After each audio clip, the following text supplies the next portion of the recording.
नमः शिवाय। जय सिया राम। राधे राधे।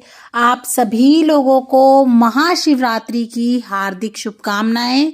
और आज की इस वीडियो में हम लोग शिवरात्रि पूजन की सरल व संपूर्ण विधि देखने वाले हैं। आप चाहें तो मंदिर में जाके पूजा भी कर सकते हैं, पर अगर आप घर पे ही पूजा करना चाहते हैं तो इस तरह से आप चौकी लगा के भी कर सकते हैं या अपने मंदिर में भी कर सकते हैं। मैंने यहाँ चौकी लगा ली है, सफेद रंग का आसन देके भगवान शिव को, पार्वती माता को और गणपति भगवान को विराजमान कर लिया है। और एक थाली में इस तरह से मैंने सबसे पहले ओम बना लिया है और एक बेलपत्र रख के शिवलिंग विराजमान कर लिए हैं। आप चाहें तो इस तरह से शिवलिंग ले सकते हैं, चाहें तो आप जो है पार्थिव शिवलिंग, मिट्टी से जो शिवलिंग बनाए जाते हैं वो भी बना सकते हैं। उनकी पूजा का विशेष महत्व बताया जाता है। अब हम कलश स्थापना कर लेंगे। तो हम यहाँ पे सिक्का, हल्दी की गांठ, सुपारी, लौंग, इलायची, थोड़े से अक्षत, रोली, फूल और 5 पल्लव लगा के कलश स्थापना कर लेंगे। क्योंकि आज के दिन माता पार्वती और भगवान शिव का विवाह हुआ था, तो सभी देवताओं को हम आमंत्रित करेंगे कलश स्थापना करके। और अगर आप कलश स्थापना नहीं करना चाहते तो आप बिना कलश स्थापना के भी पूजन कर सकते हैं। सरल विधि भी आपको वीडियो चैनल पे मिल जाएगी, देख लीजिएगा। तो देखिए यहाँ पे मैंने कलश के ऊपर इस तरह से दिया जोड़ दिया है और कलश के ऊपर इस तरह से मैं कलावा बांध दूंगी। उसके बाद हम यहाँ पे भाव रूप से सभी को स्नान करा देंगे। माता पार्वती को आप इस तरह से चुनरी उड़ा दें और अगर आपकी मूर्ति वगैरह पे आप पोशाक पहना सकते हैं तो पोशाक पहना दें। मूर्ति या फोटो आप कुछ भी ले सकते हैं पूजन के लिए। सर्वप्रथम हम भगवान गणपति का पूजन कर लेंगे, क्योंकि इनके पूजन के बिना तो कोई भी पूजा जो है संपूर्ण होती नहीं है। तो हमने रोली से, चंदन से तिलक लगा लिया है, वस्त्र रूपी कलावा अर्पण कर दिया है, जनेऊ अर्पण कर दिया है। सभी चीजें हम सर्वप्रथम भगवान गणपति को अर्पण करेंगे और हाथ जोड़कर सभी देवी देवताओं से हम निवेदन करेंगे वो हमारी पूजा में आए।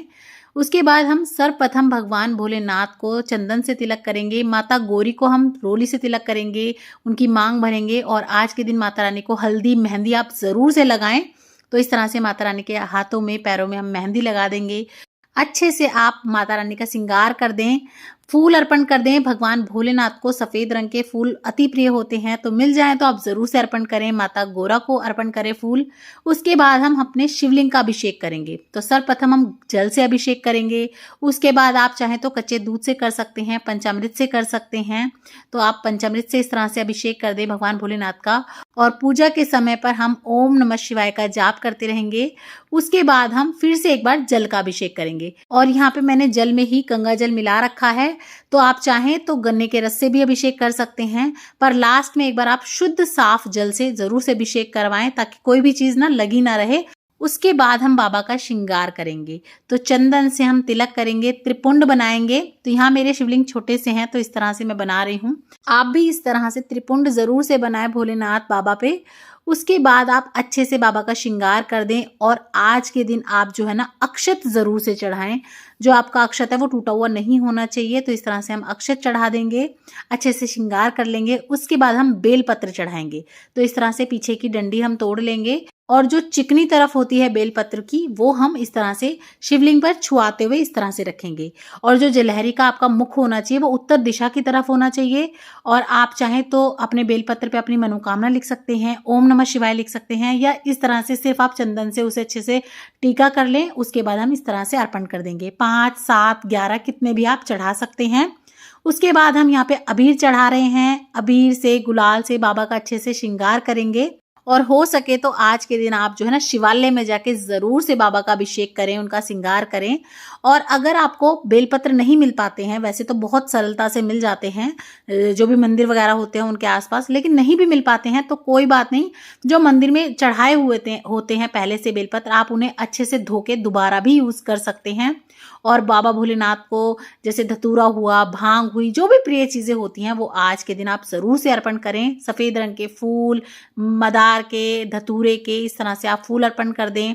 बेलपत्र तो विशेष रूप से आप जरूर से अर्पण करें, कुछ और करें या ना करें, बेलपत्र आप जरूर से चढ़ा दें भोले बाबा को। तो इस तरह से हम बेलपत्र चढ़ा देंगे। और हो सके तो आप जोड़े से आज के दिन जरूर से बाबा का पूजन करें, कि जिस तरह से माता पार्वती और शिव जी का जोड़ा बना हुआ है, उसी तरह से भगवान आपको भी आशीर्वाद दें। यहाँ पे मैंने जनेऊ अर्पण कर दिया है, तो आप जनेऊ अर्पण कर दें। और कुंवारी कन्या अगर आज के दिन पूजन करती हैं तो उन्हें बहुत अच्छा वर मिलता है, घर मिलता है। और अगर सुहागन स्त्रियां पूजन करती हैं तो उन्हें माता पार्वती जैसे अटल सुहाग मिलता है। उसके बाद मैंने यहाँ पे कलावा अर्पण कर दिया है बाबा भोलेनाथ को। अपने कलश का भी आप अच्छे से पूजन कर लें, कलावा अर्पण कर दें, तिलक कर लें, क्योंकि हमारे कलश में सभी देवी देवता विद्यमान होते हैं। इसी प्रकार का हम मन में भी भाव रखेंगे और कलश का अच्छे से पूजन कर लेंगे, तिलक कर लेंगे, कलावा अर्पण कर लेंगे और कुछ पुष्प हम इस तरह से अर्पण कर देंगे। तो हमने अपने कलश का भी पूजन कर लिया है। सभी देवी देवताओं को इस तरह से हम अर्पण कर देंगे। फूल वगैरह इत्र ज़रूर से हो तो आप लगाएं आज के दिन भगवान को। उसके बाद हम धूप दीप दिखा देंगे अच्छे से। उसके बाद देखिए, अगर आपकी मूर्ति या फोटो है तो आप उस पर भी बेलपत्र ज़रूर से चढ़ाएं। और अगर आप मंदिर में जाके पूजा करते हैं तो वो आपको कई गुना फल होके मिलता है, तो आप ज़रूर से करें। अपने घर पे भी करें और आप मंदिर में यानी कि शिवालय में जाके भी करें।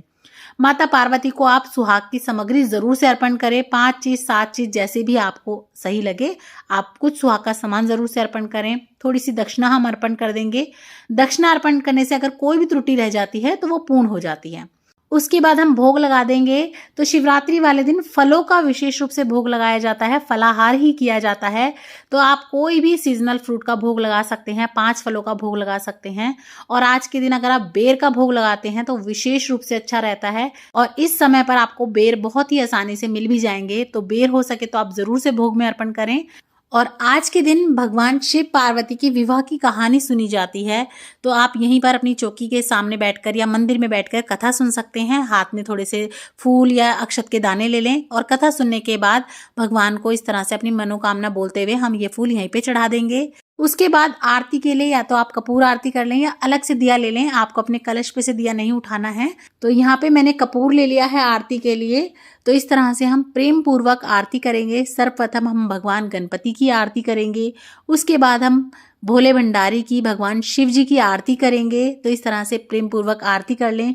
और हो सके तो आप अपने परिवारजनों को सभी को साथ में लेके पूजन करें, अच्छे से मंदिर में दर्शन करें।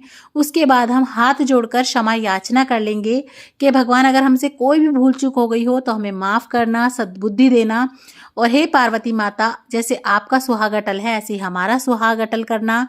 तो इस तरह से आप बहुत ही सरल तरीके से शिवरात्रि का, महाशिवरात्रि का पूजन कर सकते हैं।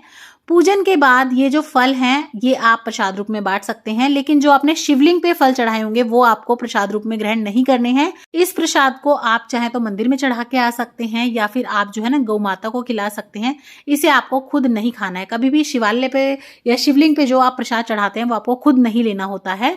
और ये जो सुहाग का सामान है ये आप चाहे तो मंदिर में दान करके आ सकते हैं पंडित पंतानी को, या फिर आप चाहें तो माता रानी का जो है आप आशीर्वाद समझ के आप खुद भी इसे यूज कर सकते हैं। और ये दक्षिणा है, ये आप किसी भी शिवालय में, शिव जी के मंदिर में या गौशाला में दान कर सकते हैं। 1 लोटा जल आपको भगवान सूर्य नारायण को अर्पण करना होता है। और शिवरात्रि का व्रत फलहार किया जाता है, यानी कि फल वगैरह खाए जाते हैं। आप कूटू भी खा सकते हैं, आलू खा सकते हैं। एक समय पर आपको भोजन करना होता है। तो वीडियो अगर आपको अच्छी लगी हो तो लाइक शेयर सब्सक्राइब करें और कमेंट बॉक्स में ओम नमः शिवाय लिखना ना भूलें। राधे राधे।